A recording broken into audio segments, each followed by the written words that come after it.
உடல் ரீதியாக பல உடல் எடுத்து வரோம். அம்மா அப்பா வராங்க, மனைவிமார் வராங்க, மிருகமாகவும் பிறந்திருக்கும், மரமாகவும் பிறந்திருக்கும், குருவாகவும் பிறந்திருக்கும். எல்லாம் மாணிக்க வாசகர் சொல்லிட்டாரு. ஆமாங்க ஐயா. அப்படி இருக்கும்போது நம்ம அந்த அந்த கர்மால பாவத்துக்கும் அனுப்பிச்சுதான் ஆகணும், புண்ணியத்துக்கும் அந்த பலன் அனுப்பிச்சுதான் ஆகணும். இந்த கர்மாவை எப்படிங்க ஐயா? கர்மம் என்பது சாமி சிவானந்த பரமஹம்சர் சொல்றாரு, கர்மம் என்பது வாயுவாகும். அந்த வாயு உங்களுக்குள்ள இல்லைன்னா நீங்க ஏதாவது இந்த எடுத்து இங்க வைக்க முடியுமா? இப்ப இதை எடுத்து இங்க வச்சாச்சுன்னா இது ஒரு கர்ம செயல். கர்மம் என்பது வாயு. அந்த வாயுல இந்த செயல் செய்ய முடியாது.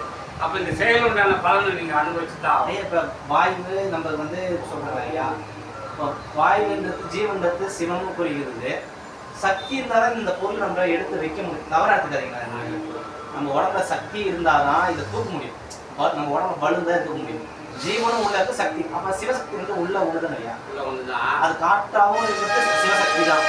பிரிக்க கூடாது. அதுக்கு எப்படின்னா இப்ப சிவன சக்தி இப்ப பிரிஞ்சுதான் இருக்கு. ஆனா அது சேர்ந்தா மட்டும்தான் ஒரு இதுல சேரும், ஒரு இதுல சேராது. அது என்னவா இருக்குதுன்னா ஆண் பெண்ணா இருக்கு. எப்படி இருக்குதுன்னா ஈஸ்வரன் வந்து சுவாசம், அது வந்து ஆண். மனம் இருக்குல்ல, அது வந்து பெண். நீங்க இந்த பொருளை எடுத்து இங்க வைக்கணும், நீங்க மனசுல நினைச்சாதான் இதை எடுத்து இங்க வைக்க முடியும்.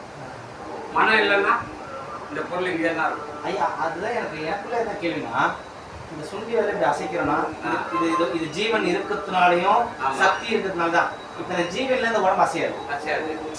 இதுவும் சக்திக்கும் வேலை இல்லை, சக்தி இல்லைனாலும் ஜீவனுக்கும் வேலை இல்லை. எனக்குள்ள ஒரு கேள்வி. அதுதான் அதனால நம்ம என்ன பண்ணணும்னா, ஜீவன்ல இருந்து தான் மனம் பிறக்குது, மனதில் இருந்தா சக்தி. மனதில் இருந்தா சக்தி புரியணும். நீங்க புரியுதுங்களா? இப்போ நான் ஒரு 50 கிலோ 25 கிலோ என்னால் தூக்க முடியும் சாதாரணமா. ஒரு 50 கிலோ மூட்டை இருக்குன்னு வச்சுக்கலாம். அதை நான் தூக்கணும்னு நினைச்சா என்ன வைக்கணும்? அங்கே தூக்கத்துக்கு மனசு வைக்கணும். மனசு தான் சக்தி. புரியுதுங்களா? மனம் விட்டுச்சுன்னா எல்லாமே அது ஒன்றுமே பண்ண முடியாது, அது அசைக்க கூட முடியாது. அப்போ மனசு வச்சேன்னா, நான் மனசு வச்சேன்னா அதை செஞ்சு முடிச்சிடுவேன். நான் மனசு வச்சேன்னா அதை செய்துடுவேன். மனசு வச்சா அதை தூக்கிடுவேன். நான் மனசு வச்சேன்னா அவனை காலி கொண்டு வரணும்னு பேசுவாங்க அந்த கோபத்தில் வரும்போது. அப்போ அது என்னவா இருக்குதுன்னா மனமா இருக்குது. மனம் என்னவா இருக்குதுன்னா வாயுல இருந்தா மனம் ஒன்று உருவாச்சு. அப்போ நம்ம எதை கொண்டு போய் எங்கே சேர்க்கணும் அப்படின்னா, மனதை கொண்டு போய் வாயுவோட சேர்க்கணும். அப்படி சேரும்போது மனம் வந்து இல்லாத போயிடும். அப்போ ஜீவனுக்கு அடங்கிடும். அந்த பாருங்க, அடங்கிய மனமே குரு. சாமி சொன்னது அப்பதான் உங்களுக்கு தெரியும், இப்ப தெரியாது. குரு வந்து அவர் இவர்களெல்லாம் கிடையாது, மனம்தான் குரு. புரியுதுங்களா?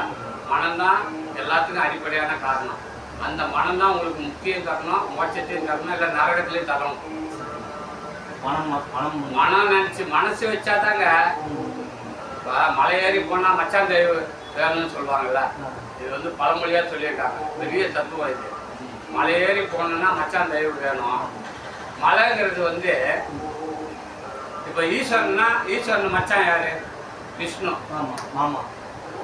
அதான் மாமா மச்சான் தான், பொண்ணு கொடுத்து வரதானே. அப்போ மாமா மச்சான். அப்போ மலை ஏறி போனா மச்சான் தெய்வம் வேணும். அப்போ மனன்றது மச்சான். ஜீவனுங்கிறது